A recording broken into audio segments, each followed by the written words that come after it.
spears and crossbows, and these really add on top of your other build that you're already creating to kind of just specialize you a little bit more, create interesting group synergies, and also just if you're a solo player, it lets you play the way you want to play. Yeah. Keep customizing. So, I mean, you mentioned that end game first philosophy. Was that really something you took away from the Division 1 of giving players a lot of things to do even after they finish the main campaign? Oh yeah, I think if you see the type of stuff we continue to add, right, through year 1 and year 2, there were tons of different game modes, there were world expansions, there were Dark Zone expansions, all these things, and it's because the players who play this game are very passionate and they consume content, man, and you just always want to give them more stuff to play. It's awesome. Absolutely. So yeah, we have the sharpshooter specialization up right now. Yeah, let's look in a little bit in depth in some of this gear. Yeah, so you can also see here that your normal gear that you're equipping, your 6 major slots, have brands associated with them now. And that adds so much to the game because on top of trying to get a really good set of knee pads, you're trying to combine brands together in interesting ways as well. And it's just, I really think the core loot game is going to be super interesting in this one and in a real evolution. Yeah, that's always what hooked me on the first division. Yeah. You can also see some of the new skills in play here, like there's a support drone that you can actually pop out and it follows you around the battlefield, and it makes you just have an evolved sense of the Shade Tech from the first game. It feels like heightened. It's really cool. Yeah, no, that's awesome. And so as you mentioned, the sharpshooter comes with the sniper rifle. That's his signature, or his or her signature weapon. What other specializations are there? Yeah, so there's a demolitionist, and they have a rocket launcher. And then there's also a specialization that gives you a crossbow with an exploding tip arrow, which is, the fantasy of it is pretty amazing. But the weapon is just kind of like the centerpiece of the specialization. Just picking your specialization kind of adds to your toolbox. So it really opens up a whole new progression path, even past getting the weapon, which is, that's the front and center thing, but there's a lot of interesting progression inside of the system. So. Yeah, absolutely. So let's jump into the map a little bit and take a look at DC. Yeah, so you can see here how big the map is compared to New York. So we're about 20% larger than the map we shipped within New York, which was already pretty massive. The E3 demo that people are playing kind of takes place just in this one little section. And as you start pulling back the map from there, you can really see how much variety we're going to get out of this. Even at this very high level, you can see the difference between the really wide open spaces and start seeing all those different environments. So you can see, up in Georgetown, it's a very suburban feel, and versus, down here where most of the monuments are, like the Capitol that you can see in the background of the demo. Yeah, and as you said, it's completely open around the Capitol. That's something we didn't see a whole lot of in the Division 1. Absolutely, right? There's a lot of those tall skyscrapers kind of create some corridors for you, and it's really refreshing to be able to see some one-story buildings and some just the different feel that creates. And so how does that translate to gameplay? I think the biggest thing is that you feel like you can attack encounters from so many more angles than last time, right? Like, in the demo you start and you're coming in from one angle, but that's an open world activity. So you can imagine you're leaving the Capitol building, you come from the other side, that plays out so differently. Things feel more open because you have more options of how you want to engage the fights. Yeah, and so, I mean, I think that variability is extremely obvious. When we jump into the demo, we'll see it in a little bit. But when you're making all these different, neighborhoods, like you said, there were sort of 2 different ones in the Division 1. Yeah. Now there's many more. How do you go about connecting those? How do you make them all feel part of the same world? Well, the cool thing is, it's all in the city, right? So the city planner kind of did a lot of this for us, and when we bring that in, the fact that we have a nature biome now, right? We have a nature environment that feels totally natural, and that creates such a different type of gameplay. Taking cover on trees, that's just something that really changes the game at a core level. And it's as you flow between these different environments, you really feel like you're progressing through the city and exploring. I want people, and we all want people who kind of explore this map, to be able to go into DC and kind of have the lay of the land. Yeah, absolutely. And I mean, one of the things that DC is, it's one of the most recognizable cities in this country, obviously, mostly because of its monuments, right? How many of those did you get to put into this game? So, you know, the monuments are a huge deal in DC, right? Like, there's iconic things that we all see so much in pictures and in movies and all these stuff, that if you've even never been to DC, you kind of have an idea of how special, like, you know, the White House is, or the the Capitol building, and all these things. So, you know, a lot of them are in there, and you can see them on the map here. You know, like we have, like a little north here, you know, the White House. Yeah. There's things for you to Washington explore, find. Washington Monument. You will be able to explore the map and find those things, because, you know, it's the one-to-one recreation, and we want you to really feel like you're in DC. Yeah, and you know, I think if we jump back out of this Lincoln Memorial. yeah, obviously Lincoln, Jefferson, Roosevelt Island. Absolutely, yeah. Roosevelt Island really like shows off that natural biome we were talking about. Yeah, totally. And I mean, and then even the Air and Space Museum. We're here. We're looking at another museum, and I love the amount of realism that it feels like you guys put into this, the believability that this is what DC might look like if something like this happened. Yeah, you know, we wanted to make it feel real. We wanted to make it feel like 7 months had passed. We wanted you to feel the heat of what that city is like in summer when it started to flood and it's a little nasty, right? Yeah. But yeah, in the background here you can see the Gallery of Modern Art, and it's those types of things that, you know, like the Air and Space Museum, right? Like exploring the city and really getting to see these monuments up close and personal, you know, in a way that you would never be able to do in reality. Yeah. What I think shows really well here, and what, again, the Division 1 did such a good job of, is that environmental storytelling, that you can walk through an area, a neighborhood, and find out what happened, right? We could see here what exhibition was showing at the Gallery of Modern Art. You know, one really interesting thing is that, you know, the outbreak happened here at Christmas time as well. So we're in the summer, but you still see those remnants of Christmas, like famous Christmas trees that are really up in DC at that time of year are still there, but they're dead and their ornaments are hanging on them, you know? And you get that sense of no one ever cleaned this up, and time passed and nature came out and all of that stuff. Yeah, it's bad enough faux pas leaving your Christmas tree up at New Year's, let alone well into summer. But yeah, that's a really great point. That the outbreak hits all at the same time.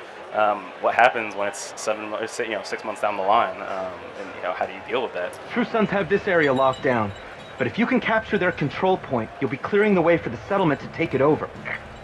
So this is, you know, the area we just sort of took a look at, but what's going on in this demo? Well, the cool thing about this demo is, you know, this is not some scripted mission, it's not a side mission, it's not a main mission, this is just the open world. This is the living world that we're creating. So the players are just exploring the living world right now, and they come upon a control point, and that's one of these things I was talking about, where that the True Sons faction have moved in there to try to lock it down. And if you get in there, you can call civilians to help you and try to take it back. And if you hold that, you're getting resources for, you know, the civilians, and you're helping them out. And these types of things can just occur throughout the living world, right? They're different every time you play, and we really want to increase the replayability of even this aspect of the game. Yeah, and so we're looking here at a 4-person squad, right? Sort of switching between angles. Walk us through a bit of what these players are doing, what each specialization might be. Yeah, so I think like the most noticeable thing right off the bat is they're using cover a lot, and that's a core pillar of what we're trying to do. Is, you know, we want to really put an emphasis on the core shooter feel, right? So the lethality is, you really feel it, you want to fight from cover, it feels very tactical, and so you'll see them using a lot of very smart cover and getting kind of flushed out of that cover throughout the demo, right? And having to kind of react on the fly as to what the AI are doing. In terms of their skills, I love the deer. That's one of my favorite. I love the deer. Yeah. I made the mistake of shooting the deer in my demo just to see if I could, and I felt so guilty. It broke your heart. It did. It did. People, don't shoot deers. Yeah. Don't do it, even in game. But anyway, if we look at their actual loadouts, right? We can see here deploying a skill, they've thrown this hive out, and you can see this is one of the new skills that kind of shoots out these little micro drones that seek out targets. Kind of, once again, just like a new toolbox for you to play with. Here we're using another one of the new skills that lets you throw out this kind of explosive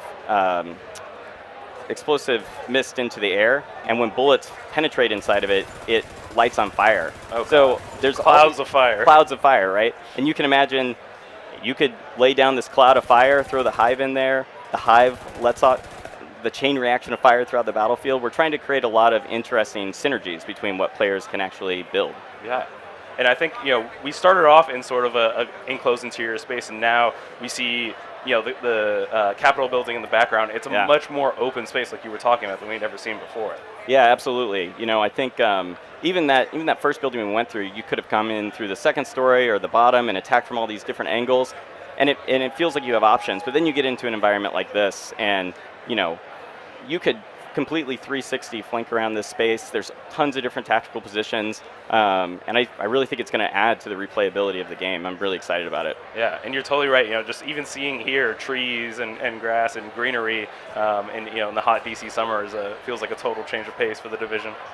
That guy just got some sick loot out of that supply drop that was stuck up in the tree. We're trying to hide a lot of stuff like that around the space, which is cool. Yeah, so I mean, the environments are worth exploring too. Yeah, right? exactly. Yeah, you wanna pay attention and look around. Not only pretty, but they got loot.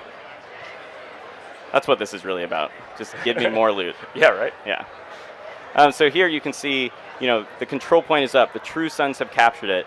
When you go in, you could totally try to take this control point back on your own, or you could call in nearby allies. So you shoot off a flare, and that actually calls civilians to come and support you and try to take this back, and then they'll hold it.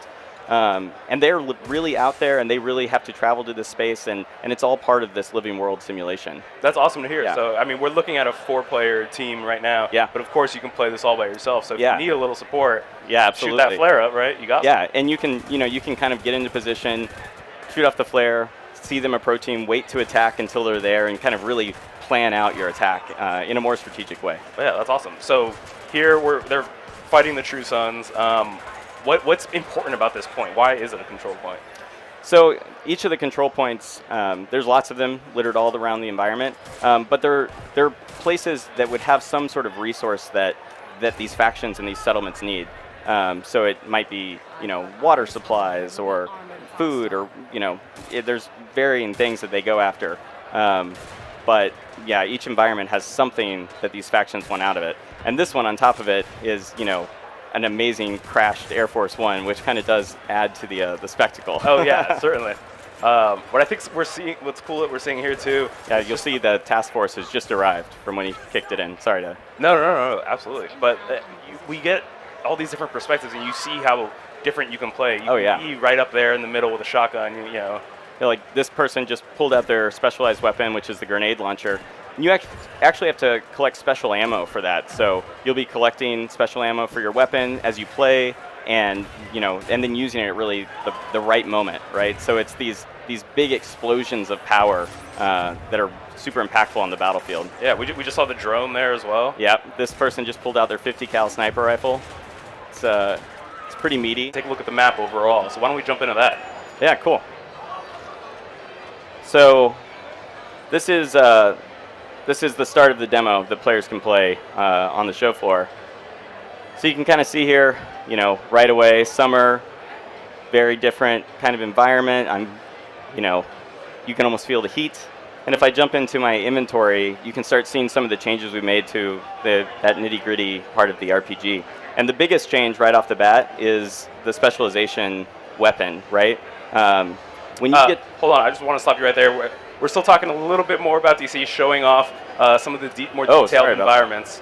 And as you can see here from the stream, you guys put in so much care and depth into this world. I think it's one thing to build DC; it's a whole other thing to ruin it in a way, right? Yeah. Well, the whole world is made in layers, right? Like we start with that base DC, that 1-to-1 we were talking about, but then you're layering on top of that the story, right? What happened to these environments in the beginning part of the outbreak? What would have they been used for?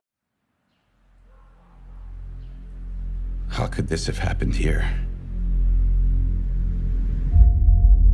Of all the capitals, of all the nations on Earth,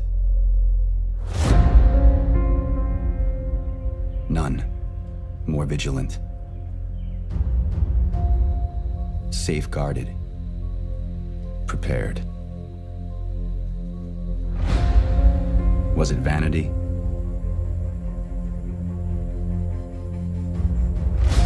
Bad luck? Or something more sinister? One thing is beyond question.